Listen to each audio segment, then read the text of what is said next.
900 agents with your independent. You and Angela built that from nothing to 900 plus agents, 2 billion in production. But today, don't quote me on the exact math on this, that's more like 3 billion in today's volume with where real estate's gone in the last 10 years. That was 10 years ago you did that, right?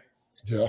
So that leads to me a big thing. Like, it wasn't like you signed up 900 agents and they weren't producing. They were cranking out real estate in the greater Phoenix area, which kind of leads to this thing that we just read about. Q1, it was a record-breaking number of agents that switched brokerages. And the article we read from BAM, it didn't give specifics on, where they all migrated to. They did mention 2 revenue share-based companies in the article, but 6,800 agents changed brokerages, migrated. And what we noticed on the report that they were citing, which wasn't the BAM report, it was a separate recruiting report, was that mid-Atlantic states had the biggest shift, but they were also they had the biggest percentage of drop in agent productivity.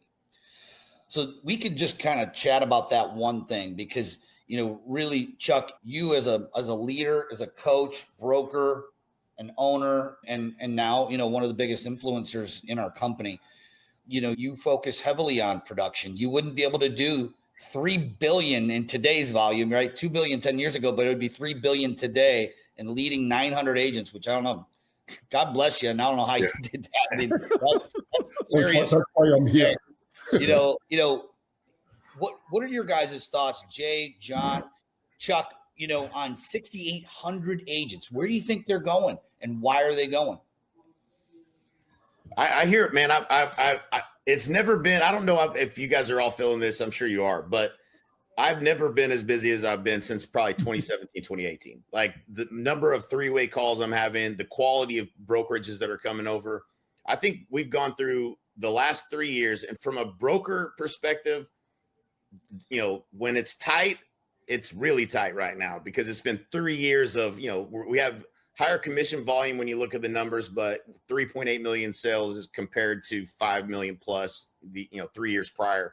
And so, I think people have been struggling, and they're just looking for a better way. You get to a place where if you're not making money and you don't know, there's got to be a better way. And that's, so I see that conversation, big brokerages moving over right now, but the individual agents, I just had a call this morning, and she said literally that she hadn't even seen anything of mine. It was a scheduled call that I got from Humanize, which I canceled 3 months ago, and they still keep doing it. But she said, my repeat and referral business is just not as consistent as it used to be, right? Which is, people are on the fence, not selling with 3% interest rates. They'd like to move across town to that neighborhood, but they just can't justify the higher interest rate and the higher prices and making the move. And so people are just open to something different. And this lady's been in business since 1985, and just looking for some place that has some predictability and consistency, some way to get, more consistent and predictable business, because the ways that I've been doing it are no longer working. I hear that over and over and over and over. And, I think that, EXP has just been the destination for, and, we've been recruiting agents the last 7 years. They've been, picked at and pawed at to come to EXP, so what's the first thing they think that maybe I should try this EXP thing? Maybe this is, worth giving it a shot. So I think that's been part of the reason we've been so busy. I think the model's proven. I think we're at scale. I think the grass isn't greener. We went through 3 years of agents, leaving EXP, going over to one of these Me Too. I call it the Me Too movement, and realizing that, and Chuck, I love your insight on this too, but, when we were growing, when we were at 10,000, 15,000, 20,000 agents, we were not perfect. It was a total shit show in many respects, but we were still growing. So we were able to, we were willing to deal with more of that as we tried to scale and keep the, wheels between the ditches. And these companies are hitting attrition at an earlier stage than we did. And so the growth isn't happening. All this hope that the grass was going to be greener and this is going to be the next EXP, and you can't solve this problem, and I can't talk to a human, and all of these things that you have to deal with while attrition, while they're not making money. They don't have the money to go put into solving these problems, getting the right people, getting to scale.